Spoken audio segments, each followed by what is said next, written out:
I'm going to tell you my story briefly. So my name is Jessica Jackley. I grew up in Pittsburgh, Pennsylvania. Yeah, Pittsburgh? Yeah, go Steelers. Wonderful. I have a wonderful family. My mom, my dad, and my brother. And all growing up, my parents always told me I could do whatever I wanted to do. And I believed them. So I decided one of the things I needed to figure out how to participate in and to have an impact in was this idea of alleviating poverty. I grew up in, we went to a lovely Presbyterian church growing up, and I remember vividly, Sunday after Sunday, learning about the poor in my Sunday school classes. And I remember learning things like the idea that if you served the poor, you were doing something of ultimate significance. And you know, Scripture had said, what you do for the least of these, you do for me. And I remember being both incredibly motivated by this idea. I mean, I was 6 or 7 when I first heard this, and I thought, what? I'm a little kid and I can like help. I can do something that is in the Bible that sounds really important. This is amazing. I should figure this out. But I also remember feeling very overwhelmed by this idea of poverty. And most of the impressions that I got of poverty and of the poor came through the media, came through nonprofit brochures that showed me a picture, usually not with a name, just a poster child type picture, or a statistic that was overwhelming and sad. And the stories that I heard of people living in poverty were stories focused on suffering and pity and sadness. They were not, that was the thread that was always focused on, because oftentimes the goal of that little brochure was to get me, or any reader, to feel enough, feel badly enough, truthfully, to whip out my wallet and donate. And if I really examine my own heart in a lot of those circumstances, again, just growing up, I never had more than $20 to donate anyway, but if I ever would be so moved, I was often moved out of a place of pity and, in fact, shame about my own relative wealth. And oftentimes I would give to make myself feel better, not because I was so in touch with the life of this other human being living somewhere else on the other side of the planet, and I really wanted to help them. Often it was about me feeling better and moving on with my day. Sort of an example of this was I went on my first trip abroad, and I saw abject poverty for the first time in Haiti when I was a senior in high school. And I remember going, it was me and 10 or 11 kids my age, 18-year-old kids, and we volunteered in an orphanage for the week. And I just didn't know how the world could be this way. I didn't know how we could get in a plane and so quickly land in another country that felt like it was a different world. So you can imagine that. And then I came back, and I'm a senior in high school, remember, and the next week it's senior prom. And I remember feeling like, how is this okay in the world? What am I supposed to do? Forget about the experience I just had? How do I stay true to that? Knowing and carrying the weight of the fact that there is so much suffering and there is poverty in the world.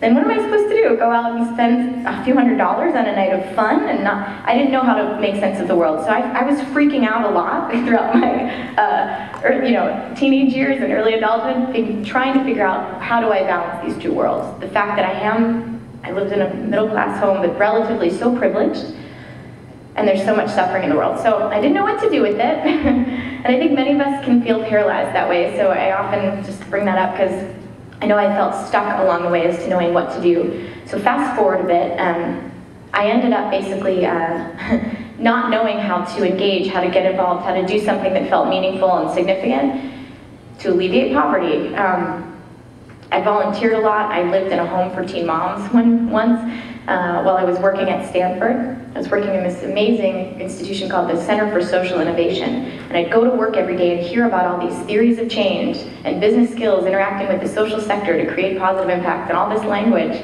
And it was wonderful. And then I'd go home to teenage girls with babies that needed a lot of help and wasn't really sure how everything connected. So fast forward a bit more. As I mentioned, my first job out of school was working at Stanford in this Center for Social Innovation, and it was a wonderful place to be because I got to hear many different thought leaders come in and talk about their ideas. Again, sort of at the intersection of business and the social sector. Well, one day, in fact, Dr. Muhammad Yunus came to speak, and this was 3 years before he would win the Nobel Peace Prize for his work sort of pioneering modern microfinance. And just to define terms, since this is, as of 15 minutes ago, the plan. We're going to talk about microfinance. In case that's a new word to anybody in this room, let's define that as financial services and products for the poor. So think of everything you get at your bank and think of a savings program or insurance or a loan. Think of those products and services tailored to the needs of somebody living on a few dollars a day, and that's microfinance. Microcredit, often people use these words interchangeably, but it's not accurate. Microcredit is just one product, it's small loans for the poor. So, Dr. Muhammad Yunus comes to speak at Stanford. I stay late after work and I crash this lecture that I'm not supposed to be at, but I did that a lot. So I sit in the back of the classroom on the steps and I listen to this guy talk. And I was blown away for two reasons. Number one, he told his story and talked about this method of alleviating poverty, providing little injections of capital, sometimes $5, $25 at a time, to poor individuals who were working hard every day to change their own lives, and just having access to this capital was game-changing for them. Suddenly, all of the effort that they put into their small business, whether they were a basket weaver or a goat herder or anything like that, suddenly this little bit of capital allowed them to get to a new level of productivity, and the same effort equaled more payoff. And suddenly they were on this trajectory to lifting themselves and their families out of poverty. This sounded like something that worked, and I was very excited. The second and more important thing that Dr. Yunus sort of shared that day was a new way of seeing the poor. He spoke about the poor in a way I'd never heard before. He talked about strong, smart, hard-working individuals who certainly didn't have a lot of access to resources, but were doing everything right to try to change their own lives. These were not stories of sadness and pity. There was sadness there, as there is in anyone's life. But there were stories of hope and empowerment. And he talked about how, again, providing this little bit of capital allowed them to change their own lives. So all that angst I had felt growing up, all that desire to help, I realized, wow, there's someone out there in the world that wants to change the life of this seamstress or this goat herder more than me. And it's that person himself or herself. And it was very humbling and very exciting, because I also realized as I heard him talk, I wasn't tapping into that place of really negative emotion and guilt and feeling terrible about myself, and that's why I was moved to act. I was fascinated by these stories. And there were stories of entrepreneurs too. I mean, what's cooler to be than an entrepreneur when you're in Silicon Valley?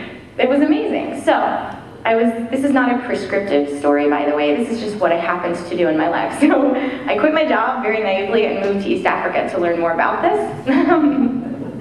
And yeah, my parents were not psyched, but they're very supportive, as I said, cheering me on anyway. So I quit my job, I moved to East Africa, and a few months later, after hearing Dr. Yunus's talk, I was in Kenya and Uganda and Tanzania, and I went to a different village every day or two to interview entrepreneurs that had received a very small amount of money. Almost all that I interviewed had received just $100, and I was able to hear how a fisherman was supporting 37 people, literally, he had a second-grade education, but he had used his $100 to buy a better fishing net and to repair part of his boat. And he was off to the races, and things were getting better. So that was one of the common themes I heard. And I interviewed, again, like farmers, all sorts of farmers, people raising all different types of animals, people doing trading from village to village or trading center to town or whatever. People who were providing small services, people who had small restaurants, maybe literally just serving beans and rice at lunchtime for workers that were far away from home. But over and over again, these stories were beautiful stories of success. Not always business success, but success in terms of a person changing the way they saw themselves and the way they saw the world, the way they believed that they could do even more to better their own lives. So I just was so happy. It was the most amazing experience of my life until that moment in time. And I was so excited, and I didn't speak Swahili at the time. I've since learned it, but in the evenings, what would I do? I didn't have a lot to do. I would write down all the stories that I could remember of these individuals I'd met. And by the way, I should say this too. The stories have changed. We can all imagine, and if I asked anyone to get up and make up what you could imagine a story to be, there would be some easy-to-guess elements like, oh, now that my business is going better, I can afford to send my daughters to school. Now I can eat better. I can eat, 3 meals most days, not just 2. Now I've been able to afford a mosquito net for my home. All those, health, nutrition, education, those are sort of easy things to guess at in terms of changes in standard of living. But The thing that I noticed that was a little bit of, it was a special little aha moment for me. There were also these details, again, that I would have never guessed. So it was very humbling, because had I been given the opportunity to go in and decide what I thought was the right change for this family, I would have gotten it wrong almost every time. I would have missed some little detail that was very important and special to that family. For example, I was in a slum in Kibera, outside of Nairobi. It's actually the largest slum on the African continent. Over 1 million people are squatting in this area. That's its own story. But there was a family. I'm a small person, but I'm telling you, I could have pushed over this structure. It was very flimsy. But they had saved up for 2 months to buy a lock for the door. And they felt so secure. And yes, they had done the other things too, but this meant the world to them. Other women that I met throughout more rural areas in East Africa were very proud to tell me they had been able to save up enough money to buy sugar. And now they could have sugar in their tea, which was a big deal because that was often one of their 2 meals a day. And now they could also offer sugar to their guests when they came and they felt like good hostesses. And that was really important to them. So things like this that I would have never guessed at. Or now we can buy 2 teaspoons of cooking oil when we walk into town in a little baggie instead of 1. And so we save a trip every other day. Blew my mind.